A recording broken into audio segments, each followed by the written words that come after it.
Now, the features segment.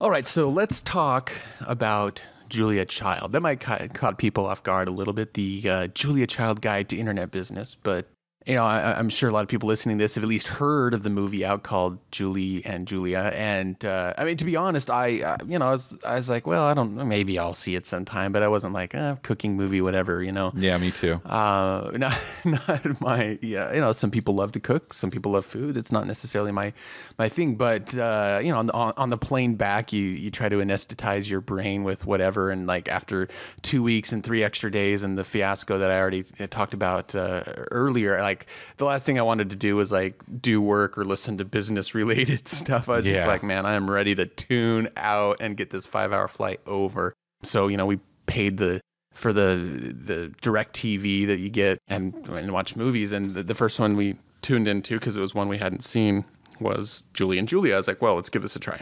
So, and I was actually pleasantly surprised by, I mean, first of all, I didn't know that so much of it took place in Paris, which I love movies that take place in Paris because I lived there before. But, you know, actually just the story of, you know, figuring out what you want in life and the story of, you know, going for your passion, the story of looking for some kind of direction and looking at maybe your life and job and what kind of society is handed you and going, man, is this really what I don't think this is really what I want. I got to shift gears somehow here. I mean, all that stuff resonated. It's like, wow, this is a lot like the process that I went through, or the process that we teach people to go through to get a life that they choose more for themselves and not have their life be subordinate to just work.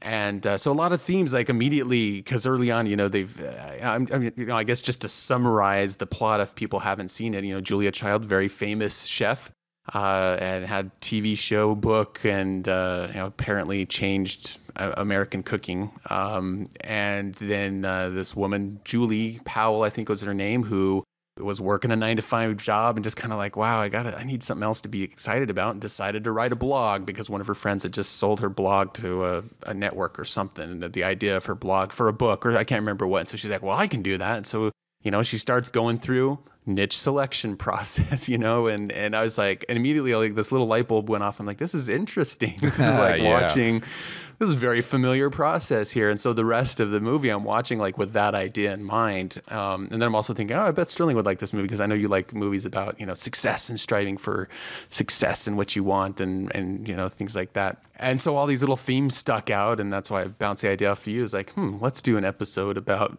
of all things, Julia Child in this movie. Well, and I was going to do her voice at the beginning and abandon it real quick. Because in the movie, I think they actually even showed, who was it, Dan Aykroyd playing her.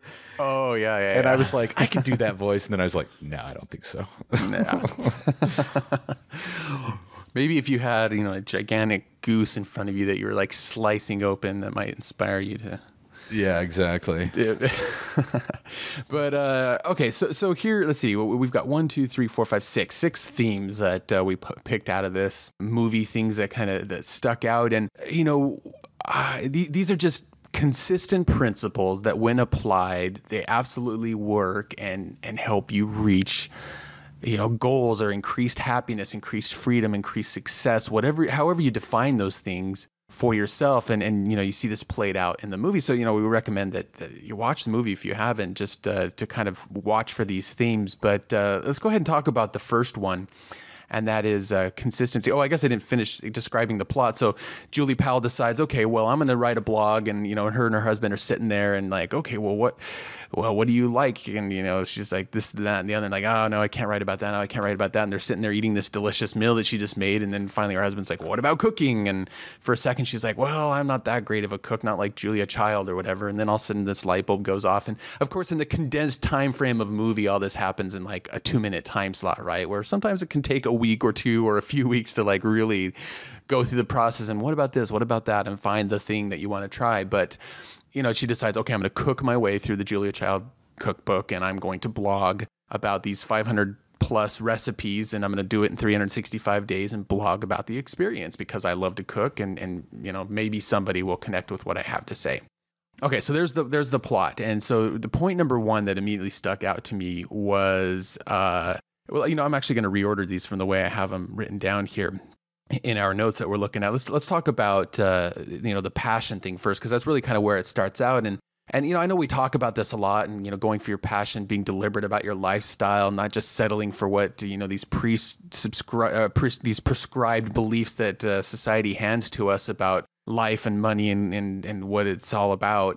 And really, there's just one simple question that you just need to ask yourself, and it seems like such a basic question, but really, how many people ask themselves this? And that question is, what do I really want? What do I really want in life? And I was just chatting actually with a friend the other day, and he's going through a rough time right now, and understandably a lot of different things have happened, but he's just kind of saying, I just don't have anything to be excited about right now. And I just asked him, I said, well, what do you want your life to look like at the end of 2010? And he's like, I have no idea. I was like, well, so like, what gets you excited? I have no idea.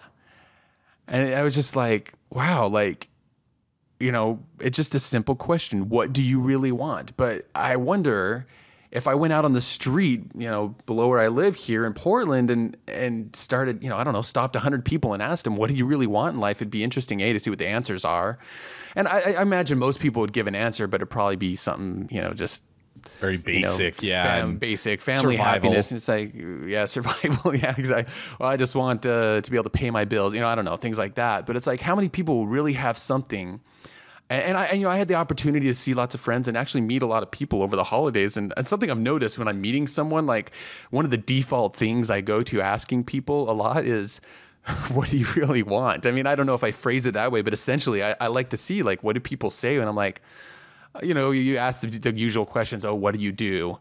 What did you go to school for? Those kinds of things, right? But really what I try to get to immediately is, oh, well, what do you want to do with that? Where would you like to be in 5 years? Ideally, what kind of position would you want to have? And it's interesting to see what kinds of, and sadly, a lot of people don't have, they're like, I don't know. Yeah, and I actually ask almost the exact same question, but I always say, what are you passionate about? And that's after getting through all the mundane stuff of, what do you do and all that stuff. So very, very similar. And like you said, most of the time I get the same exact answer. I don't know. And it's so weird because I know, I mean, in the world that, we've designed for ourselves and the people that we know, most of the time they're so crystal clear on what it is they want. It's a tiny group, though. Believe me, it's not most people or anything like that. But again, being in this world, the people usually know exactly what they're passionate about or what they really want. But outside of that, it's not a normal thing that people ask. And a lot of times when I ask this kind of thing, they kind of look at me like, how dare you ask? Sometimes I get that. I can see that. Like, don't ask me that. I don't know. Like, how annoying is that? But like, think of how absolutely important part of our lives that is, and how different our lives are with that question answered. Yeah. And, So there you go. I mean, we've talked a lot about definite major purpose. We've talked a lot about, passion, deciding what you want, what your fulfillment factors are. But I mean, that's all to say. And there's I understand there's all kinds of reasons or, even excuses why people don't ask themselves that question. And yeah, sometimes it can be scary to have to ask yourself that question, because then you might realize, oh, I'm nowhere close to having what I want, and that's a scary thing to look at. But the point is like, and yes, it was in a very condensed format in the movie, because, movie's an hour and a half long, but at least she asked the question. That's where it all started, is asking the question, what do I really want? Yeah, and being able to start your internet business with passion makes it so absolutely every time you're annoyed by business, which happens from time to time, you fall back to the fact that you're absolutely passionate about the subject matter. Yeah. Like that takes you through any of the annoying things like dealing with lawyers or dealing with accounting and taxes and all these other things that are just a necessary part of business. You can get through those much better when you realize that you absolutely love what it is you do. Now, the other thing, so that's number one is passion. And if somebody listening to this gets nothing else out of it other than asking themselves that question, I think that's a big deal right there, is asking that question. And in the movie it happens over 2 minutes, but even if you spend the next few weeks or couple months, or even if it takes you a few months to come up with a good answer to that question, it's so worth having an answer